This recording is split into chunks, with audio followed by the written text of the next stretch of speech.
I'd like to add my welcome to everyone. Thanks for being here. Thomas Laubach's research and his broader support of the FOMC helped us better understand monetary policy, and it is fitting that this work will continue today in his name. Thank you to the authors of the papers, to the discussants, and to our panel participants, and thank you also to Trevor and his team for organizing this conference. A whole lot of work went into bringing us together.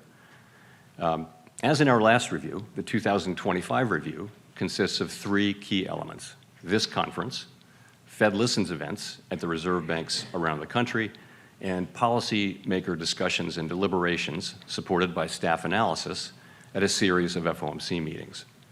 In the current review, we will reconsider aspects of our strategic framework in light of the experience of the last 5 years.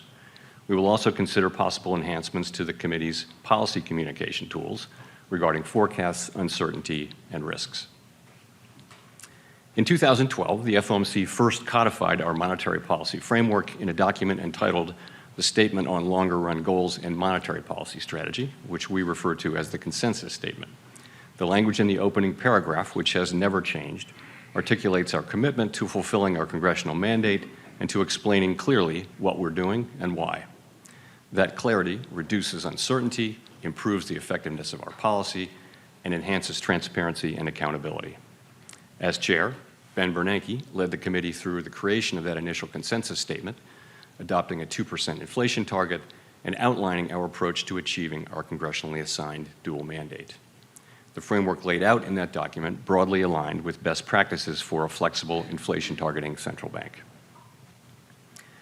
The structure of the economy evolves over time, and monetary policymakers' strategies, tools, and communications need to evolve with it. The challenges presented by the Great Depression differ from those of the Great Inflation and the Great Moderation, which in turn differ from the ones we face today. A framework should be robust to a broad range of conditions, but also needs to be updated periodically as the economy and our understanding of it evolve. From 2012 to 2018, the FOMC voted at each January meeting to reaffirm the consensus statement, in most years without substantive changes. In 2019, we changed that practice, conducting our first ever public review, and said that we would repeat such reviews at roughly a 5-year interval. There's nothing magic about a 5-year pace. We believe that frequency is appropriate to reassess structural features of the economy and to engage with the public, practitioners, and academics on the performance of our framework. Several of our global peers have adopted similar approaches to their framework reviews. At the time of the last review, we had been living for about a decade in a new normal characterized by proximity to the effective lower bound, with low interest rates, low growth, low inflation, and a very flat Phillips curve. If I could capture that era with one statistic, it would be that the policy rate had been stuck at the lower bound for 7 long years following the onset of the global financial crisis in late 2008. After liftoff in December 2015, we were able to raise the policy rate only very gradually over a period of 3 years to a peak of just 2.4%. 7 months later, we began reducing it, leaving the rate at 1.6% in late 2019, where it would be when the pandemic arrived a few months later. Policy rates in other major advanced economies were even lower, in many cases below zero, and in all such economies, inflation regularly ran below its target.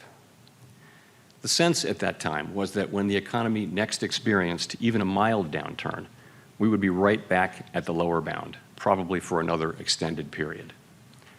The post-financial crisis decade had demonstrated the pain that that could bring. Inflation would likely decline in a weak economy, raising real interest rates as nominal rates are pinned at zero. Higher real rates would further weigh on job growth and reinforce downward pressure on inflation and inflation expectations. Reflecting these concerns, we adopted a policy to make up for persistent shortfalls from the inflation target, an approach that was common in the extensive literature on the risks associated with the lower bound. Given the downside risks to employment and inflation from proximity to the lower bound, and the need to anchor longer-term inflation expectations at 2%, we said that following periods in which inflation has been running persistently below 2%, we would likely aim to achieve inflation moderately above 2% for some time. We also concluded that policy decisions would be informed by assessments of shortfalls rather than deviations from maximum employment. The change to shortfalls was not a commitment to permanently forswear preemption or to ignore labor market tightness.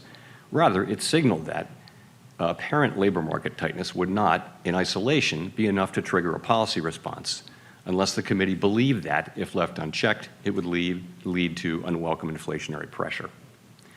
This change reflected our experience with long expansions that featured historically low unemployment amid low and stable inflation, suggesting that a policy approach that carefully probed for the maximum level of employment could bring about the benefits of a strong labor market without risking price stability. In the years just prior to the pandemic, for example, unemployment was at multi-decade lows while inflation ran below 2%. By December 2019, estimates of the longer-run unemployment rate had fallen sharply. The use of shortfalls acknowledged that a combination of low inflation and low unemployment does not necessarily pose an adverse trade-off for monetary policy. The economic conditions that brought us close to the lower bound and drove the changes in our consensus statement were thought to be rooted in slow-moving global factors that were likely to persist for an extended period, at least until our next 5-year review. And that might well have been the case had the pandemic not intervened.